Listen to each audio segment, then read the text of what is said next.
Dr. Christopher Hendrik Wiese holds a BA, an LLB, a chartered account. He's also a chartered accountant and also holds a DCOM, which is a honorary degree from the University of Stellenbosch. He is regarded as one of South Africa's most successful and influential businessmen. He is an independent non-executive director at Steenwolf International Holdings Limited and a non-executive chairman of Invicta Holdings Limited. Dr. Wiese, known as Christo, is also the chairman of PEPCO and is currently the controlling shareholder of Shoprite Holdings Limited, which is Africa's largest retailer. Ladies and gentlemen, this influential man serves on boards of numerous companies and holds prestigious awards from numerous organizations. He was awarded the Business Leader of the Year by the Cape Town Sekakamer, which is the Chamber of Business, the Pioneer of the 20th Century Award by the South African Council of Shopping Centers. Dr. Wiese is one of our own. He grew up in Uppington in the Northern Cape and later moved to the Western Cape, where he completed his schooling at the Paarl Boys High School. He obtained, as I mentioned already, a BA and LLB from the University of Stellenbosch and practiced at the Cape Bar. At the University of Cape Town, that's where he got his CA from. And the University of Stellenbosch came back and honored him with a DCOM degree. Ladies and gentlemen and Chancellor, I am proud to announce that the Faculty of Business and Management Sciences, because of his leadership in business, with the permission of the university, has decided to honor Dr. Wiese with a honorary degree in marketing, which is DTech Marketing, for his outstanding contribution to the industry. Chancellor, may I request you to confer the degree Doctor of Technology in Marketing, honoris causa, on the candidate I present you. By the powers vested in me, I will confer the degree of Doctor of Technology on Dr. Christo Wiese.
You have to introduce yourself.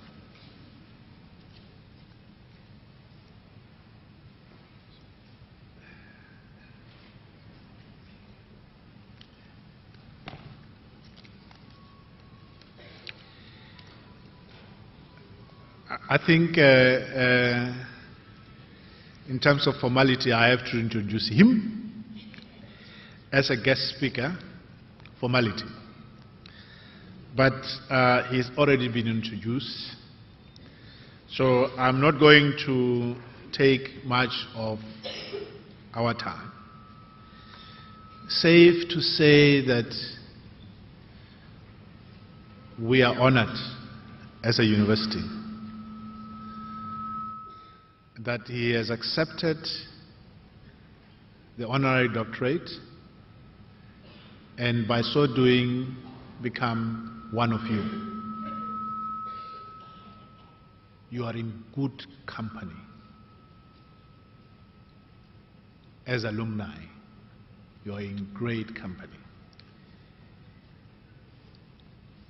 Ladies and gentlemen, the little that I know about Dr. Wiese is that he started his entrepreneurship at the back of his yard in a garage. That's where this pep store started. He's probably going to take you more about it. But he has been relentless to ensure that he creates jobs. Today, many of the companies that have been mentioned, ShopRite, Pep Store, Foschini, almost all of them have become a major job creation for our country. And this man started it at the back of his yard in a garage. For me, I'm inspired. I'm inspired. For you as a young person, I think you should be inspired as well. It is now my pleasure to invite Dr. Wiese, one of CPUT alumni, to address us. Thank you.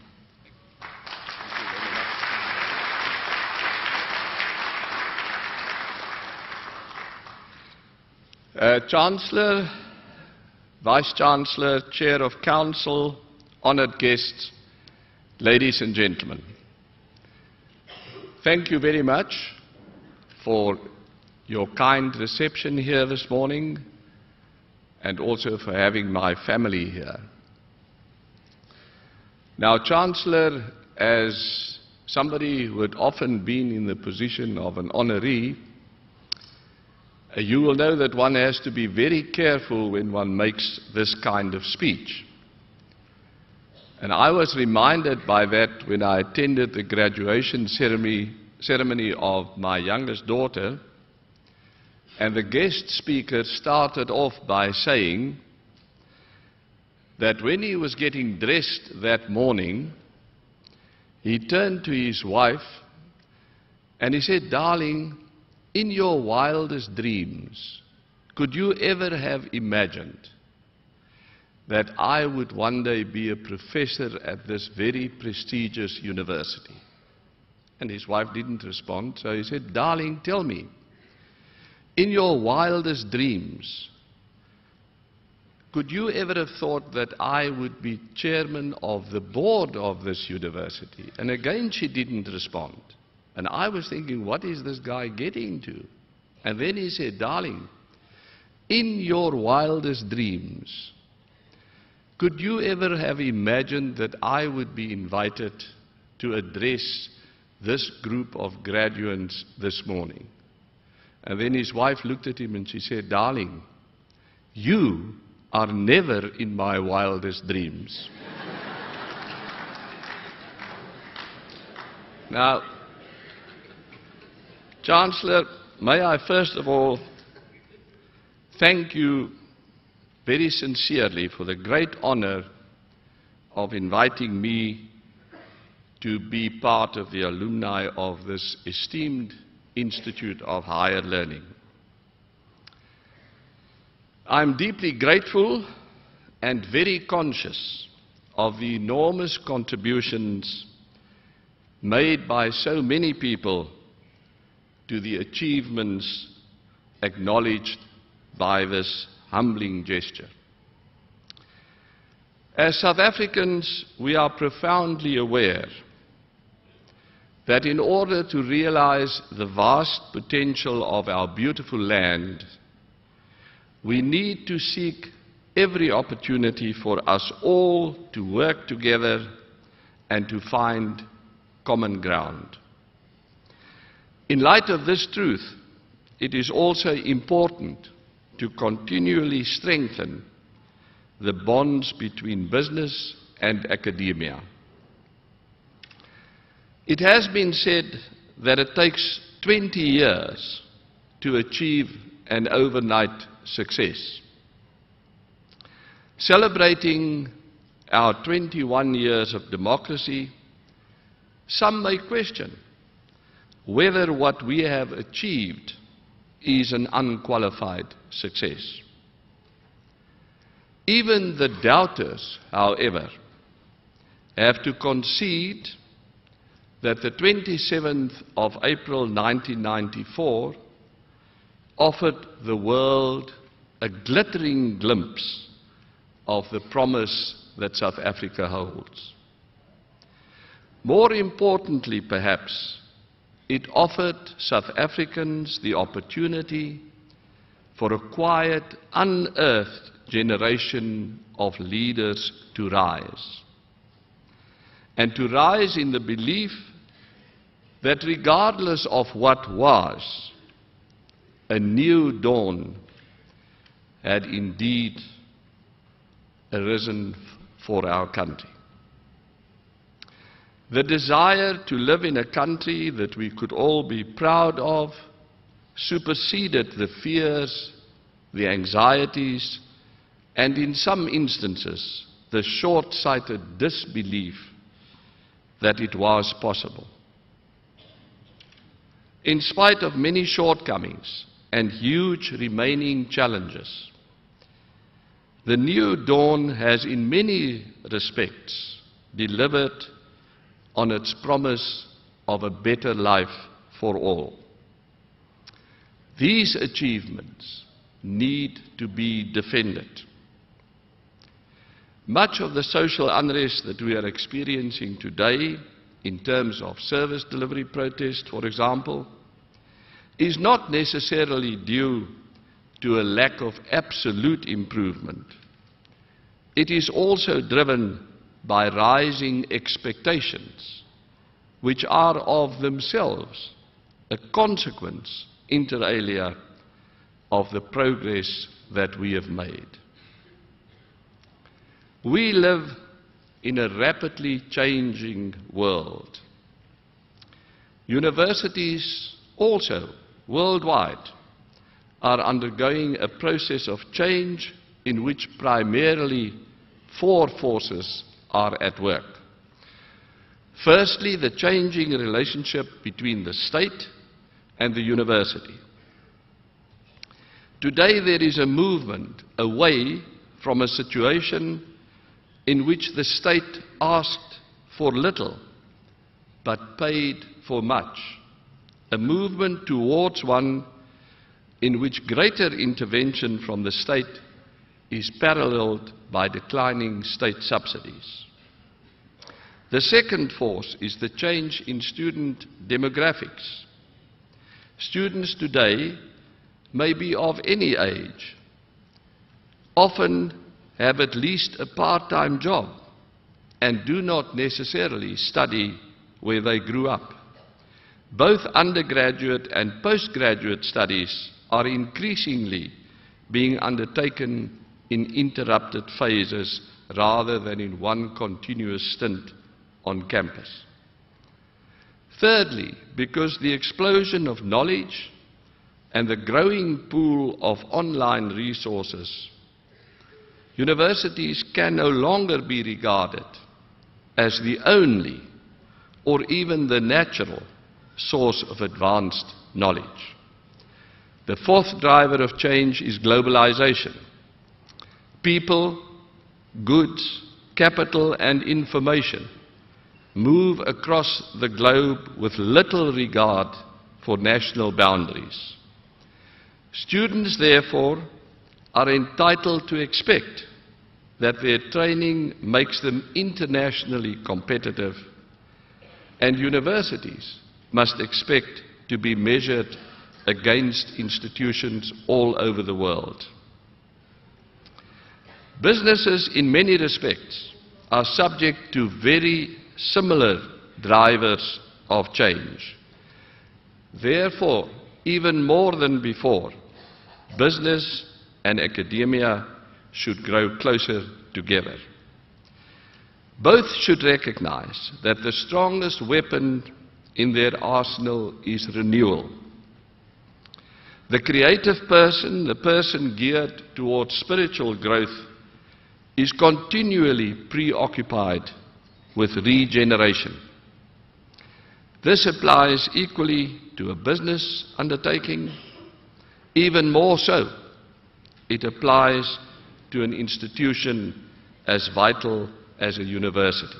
An institution which must always remain oriented towards serving in creative ways the needs of both today and tomorrow.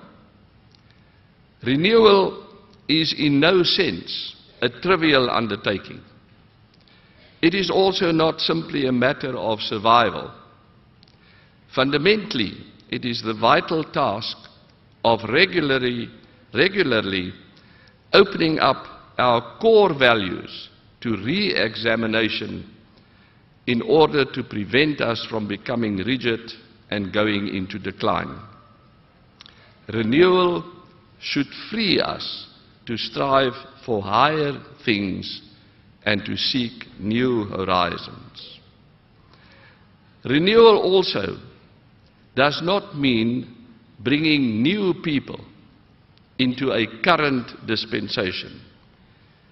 It is rather a matter of bringing all the current role players into a new dispensation. In such a new world, we all have to learn to give our loyalty to the greater whole, not only to the specific part in which we may find ourselves. We are not only people of the CPUT, we are people of Cape Town. We are not only Cape Townians, we are South Africans. And we are not only South Africans, we are Africans. There is no doubt that South Africans are perfectly capable of constant renewal. We have proved ourselves to be people of unflinching belief in our ability to be more, to go against the grain as if we had absolutely no odds stacked against us. I had a chat to the VC and mentioned to him that I want to steal an idea from my other alma mater, Stellenbosch. We know that as a collective we can succeed with the odds stacked against us. But in our communities, there are many people in many walks of life who have particular odds stacked against them.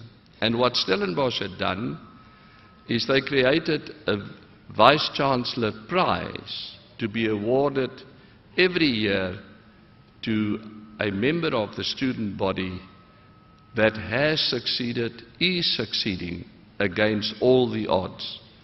And my family and I are very happy, in conjunction with management, to institute a similar prize here at this university.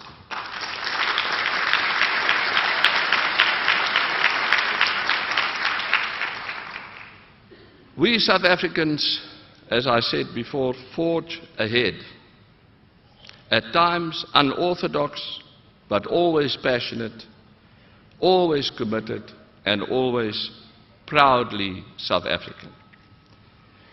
Maybe this is because as Africans we believe what Barry Finley wrote in Kilimanjaro and Beyond, and I quote, "Every mountaintop is within reach if you just keep climbing," unquote. Or perhaps, Chancellor, we are inspired by the understanding that every morning in Africa, a gazelle wakes up. It knows it must run faster than the fastest lion, or it will be killed. Every morning a lion wakes up. It knows that it must outrun the slowest gazelle, or it will starve. It appears, therefore, that it does not matter whether you are a lion or a gazelle. When the sun comes up in Africa, you had better be running. Thank you very much.